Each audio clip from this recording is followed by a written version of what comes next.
نحمدہ ونصلی ونسلم علی رسولہ الکریم اما بعد فاعوذ باللہ من الشیطان الرجیم بسم اللہ الرحمن الرحیم۔ بہار شریعت درس نمبر 3 ایمان و کفر کا بیان ہم پڑھ رہے تھے۔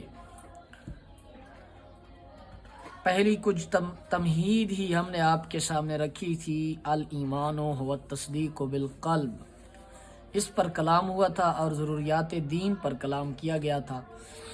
اب آگے بے ترتیب انہوں نے جو عقائد بیان کی ہیں اس کو بیان کرتے ہیں۔ فرماتے ہیں کہ اصل ایمان صرف تصدیق کا نام ہے۔ اعمال بدن تو اصلاً جزو ایمان نہیں کہ ایمان کا دار و مدار تصدیق قلب پر ہے، ماننے پر ہے، تسلیم کرنے پر ہے، اعمال پر نہیں ہے۔ اگر کوئی شخص زندگی میں تمام تر معصیت اور گناہوں میں گزارتا ہے لیکن وہ ہر چیز کو گناہ سمجھتا ہے تو عند اللہ وہ مسلمان ہے، اور فقہاء کے نزدیک، علماء کے اور عوام کے نزدیک بھی وہ مسلمان ہے۔ جیسا کہ اعلیٰ حضرت نے فتاوی رضویہ شریف میں بھی فرمایا ہے، ایمان تصدیق قلبی کا نام ہے۔ ایمان تصدیق قلبی کا نام ہے۔ اعمال بدن تو اصلاً جزو ایمان نہیں رہا، اقرار۔ اس میں یہ تفسیر ہے کہ اگر تصدیق کے بعد اس کو اظہار کا موقع نہ ملا تو عند اللہ مومن ہے، کہ اگر کوئی ایسی صورت پائی گئی کہ اس نے ایمان اسلام کو تسلیم کیا اور تسلیم کرنے کے بعد اس کو اظہار اسلام کا موقع نہ ملا تو اللہ کے ہاں وہ مومن ہے، لیکن اس کو اظہار کا موقع ہی نہیں ملا تو عوام الناس جو ہیں، عوام الناس لازمی بات ہے، اور علماء اس پر کفر کا ہی فتویٰ لگائیں گے، لیکن وہ جو کریں اس کے ساتھ عند اللہ وہ مومن ہے۔ اللہ تعالیٰ روز محشر اس کے ساتھ مومنین والا حساب کرے گا۔ اور اگر موقع ملا اور اس سے مطالبہ کیا گیا اور اقرار نہ کیا تو کافر ہے۔ اگر موقع ملا اور اقرار نہ کیا، اس سے تقاضا کیا گیا، پھر کافر ہے۔ اگر موقع نہ ملا اور اس کو موت آ گئی تو پھر عند اللہ وہ مومن ہے۔ اور اگر مطالبہ نہ کیا گیا تو احکام دنیا میں کافر سمجھا جائے گا، نہ اس کے جنازے کی نماز پڑھیں گے، نہ مسلمانوں کے قبرستان میں دفن کریں گے، مگر عند اللہ مومن ہے اگر کوئی امر خلاف اسلام ظاہر نہ کیا ہو۔ دیکھیں جو بات ہم نے جہاں سے شروع کی تھی کہ فتویٰ ظاہر پر ہوتا ہے، اب اس کے دل میں ایمان پڑا ہے لیکن اقرار نہیں کر رہا، تو اب اقرار نہیں کرے گا تو عوام الناس کو، علماء کو کیسے پتہ چلے گا؟ عوام نے، علماء نے زبان دیکھنی ہے، ظاہر دیکھنا ہے، دل جو ہے وہ رب ذوالجلال نے دیکھنا ہے۔ مسلمان ہونے کے لیے یہ بھی شرط ہے کہ زبان سے کسی ایسی چیز کا انکار نہ کرے جو ضروریات دین سے ہے، اگرچہ باقی باتوں کا اقرار کرتا ہو، اگرچہ وہ یہ کہے کہ صرف زبان سے انکار ہے، دل میں انکار نہیں، تو پھر بھی اس کو مسلمان نہ کہا جائے گا کہ اس نے مذاق بنا رکھا ہے دینی ضروریات دین کا، کہ جب چاہتا ہے انکار کرتا ہے، جب کا چاہتا ہے اقرار کرتا ہے، کہ بلا اکراہ شرعی۔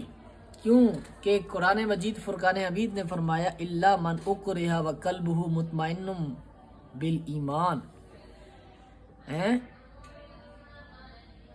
تو اس کے تحت جو ہے فرما رہے ہیں کہ اگر اکراہ شرعی پایا گیا تو اس سے کوئی کلمہ کفر صادر ہو گیا تو اس پر کفر کا فتویٰ نہیں لگایا جائے گا۔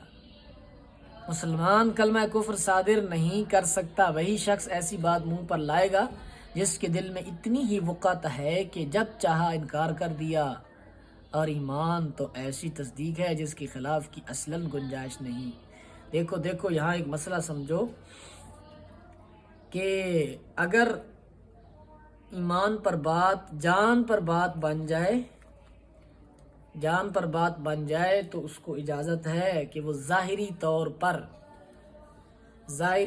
پر اسلام کو چھوڑ دے، وقلبہ مطمئن، اور اس کا دل مطمئن ہونا چاہیے اسلام کے لیے۔ یہ جو ہے نا گنجائش ہے انسان کے لیے، مسلمان کے لیے۔ ہاں اگر ڈٹا رہے، حضرت بلال حبشی کی طرح احد احد کہتا رہے تو وہ پھر صالحین کا مقام ہے کہ دکھ ستم جھیلنا۔ سورہ یاسین نے جس مرد کا ذکر فرمایا ہے، کیا فرماتا اللہ تعالیٰ؟ آخری 22 سپارے کے آخری میں اور نہیں آئے من اقصى المدینۃ رجل یسعی، فرمایا ایک مرد آیا بھاگتا ہوا دوڑتا ہوا اور کہا کہ ان کی پیروی کرو جو اللہ کا پیغام لے کر آئے ہیں، جو تم سے اس پر اجر بھی نہیں مانگتے، تبلیغ کرتے ہیں اللہ کے نبی تمہیں، اور اس تبلیغ پر تم سے دولت بھی نہیں مانگتے، اجر بھی نہیں مانگتے۔ اس کی تفسیر پڑھیں تو اس کو بے دردی سے شہید کر دیا گیا، اس مرد کو۔ ان کا نام مجھے ذہن میں مستحضر نہیں ہے، تفاسیر میں ہوگا اس کا، روح البیان میں بھی اور اکثر میں۔ تو یعنی کہ چھوڑنا جائز ہے لیکن ڈٹے رہنا افضل ہے۔ لیکن علماء یہاں ایک اور بات فرماتے ہیں، اگر مسئلہ عزت کا ہو، ٹھیک ہے، مسئلہ عزت کا ہو تو پھر جان بھی دے دے اور ظاہری طور پر کلمہ چھوڑنا پڑے تو کلمہ بھی چھوڑ دے، عزت جان سے بھی بڑھ کر ہے۔ اگر معاذ اللہ کلمہ کفر جاری کرنے پر کوئی شخص مجبور کیا گیا، یعنی اسے مار ڈالنے یا اس کا عضو کاٹ ڈالنے کی صحیح دھمکی دی گئی، یہ دھمکانے والے کو اس بات کے کرنے پر قادر سمجھے تو ایسی حالت میں اس کو رخصت دی گئی ہے، مگر شرط یہ ہے کہ دل میں وہی اطمینان ایمانی ہو جو بیشتر تھا۔ مگر افضل جب بھی یہی ہے کہ قتل ہو جائے اور کلمہ کفر نہ کہے، یہ وہی بات ہے جو میں نے آپ کے سامنے بیان کر دی ہے۔ اس کے متعلق جو ہے نا، یہ اب انہوں نے الا من اکرہ کا میزان بیان کر دیا ہے کہ وہ میزان کیا ہے، کس حد تک اس کو مجبور کیا جائے، یا اس کو مارنے کی دھمکی دی جائے، یا اس کو عضو کاٹ ڈالنے کی دھمکی دی جائے، شدید زخمی کر دینے کی دھمکی دی جائے، اور یہ بھی وہ جانتا ہو کہ جو شخص دھمکی دے رہا ہے اس پر قادر ہو۔ ایسے نہ ہو کہ ایسے ہی کوئی اٹھ کے کہہ دے کہ میں تجھے یہ کر دوں گا وہ کر دوں گا، بندہ کہہ جی کرائے شرعی ہے لہٰذا ہم جماعت کے لیے باہر بھی نہیں نکلتے، تو ایسے کرائے شرعی نہیں پایا جائے گا۔ وہ صحیح قادر بھی ہو، دشمن اس پائے کا ہو۔ تو یہ تھے جی آج کا درس، 3 مسائل ہم نے آپ کے سامنے پیش کیے ہیں۔ اس کے بعد ایمان و کفر کا بیان پورا کر کے پھر انشاءاللہ تعالیٰ کچھ مسائل شروع کیے جائیں گے۔ اللہ تعالیٰ آسانی پیدا فرمائے۔ جزاک اللہ خیر۔